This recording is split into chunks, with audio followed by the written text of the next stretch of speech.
Olá! Hoje a gente vai mergulhar na história por trás de um nome, na jornada de uma pessoa que transformou as maiores dificuldades em um verdadeiro movimento. Essa é a história do Richard, a mente por trás do gênio do celular. E vamos começar com uma pergunta que, olha, talvez toque fundo para muita gente. Já pintou aquela sensação de ter um talento, de ser bom mesmo em alguma coisa, mas por algum motivo ninguém enxerga isso como algo profissional? É quase como se o mundo visse como um passatempo e não como um trabalho sério. E essa frase do Richard resume o centro de tudo. Foi a vida dele por anos. Ele percebeu que existe um abismo gigantesco entre ser bom em algo e conseguir viver daquilo. Ele viveu nesse abismo até entender que o que paga as contas não é o talento puro, é o posicionamento.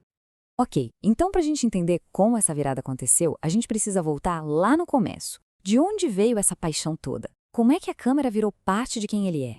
A história do Richard com a câmera não começou como uma escolha, sabe? Foi quase uma herança. Ele cresceu sendo filmado pelo pai e a câmera simplesmente se tornou a identidade dele.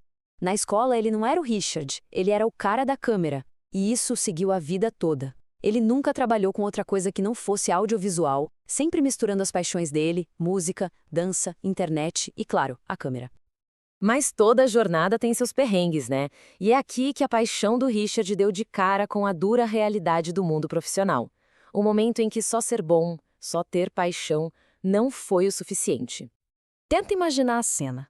O sonho de um cliente. Horas e horas de trabalho, memórias que não voltam mais, tudo guardado num HD. E de repente, tudo se perde. Não foi por falta de talento, não. Foi por um fluxo de trabalho amador. A vergonha, o peso dessa falha, foi a primeira grande cicatriz. E quando ele ainda estava tentando se recuperar desse baque, o mundo simplesmente parou.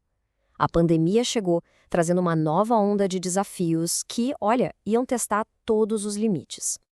O cenário ficou desolador. A grana, que já não era lá essas coisas, simplesmente evaporou. E ao mesmo tempo aparecia concorrência de todo lado, gente fazendo o trabalho por valor irrisório.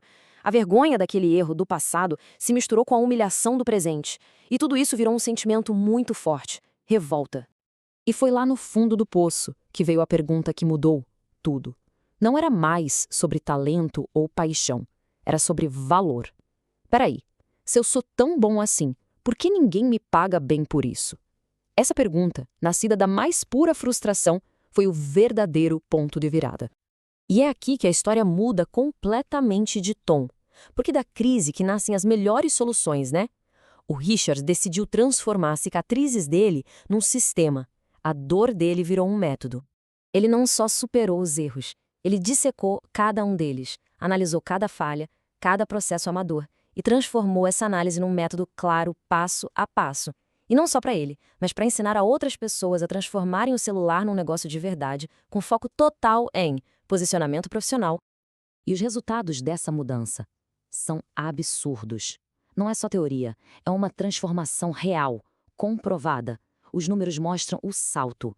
De ensaios que mal pagavam as contas por R$ 80 para projetos que valorizavam o trabalho de verdade, chegando a R$ 20.000. Essa é a diferença que o posicionamento faz. E isso nos leva à filosofia central que nasceu dessa jornada toda. Uma verdade que pode ser dura, mas que liberta. Não adianta nada ser bom se não parecer profissional. É como ter um produto incrível numa embalagem toda amassada. Ninguém vai querer comprar. Com esse método na mão, o Richard identificou o verdadeiro inimigo a ser combatido. E não era a concorrência, não era a falta de equipamento, era uma ideia, um mito que paralisa muita gente boa por aí. De um lado, tem o mito do celular mágico. Aquela crença de que uma diquinha aleatória, um vídeo que viraliza ou um equipamento caríssimo vai resolver todos os problemas. E do outro lado, o método gênio, que prega exatamente o contrário: estratégia clara, posicionamento profissional e, principalmente, consistência. Então, o ponto principal é esse, numa frase que resume toda essa guerra de ideias.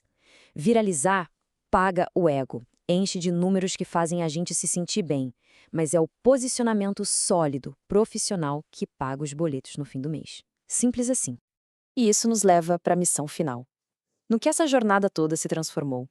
Qual é o legado que o Richard está construindo a partir das próprias cicatrizes? A ideia central é simples e, ao mesmo tempo, muito poderosa. É sobre ressignificar o aparelho que todo mundo tem no bolso.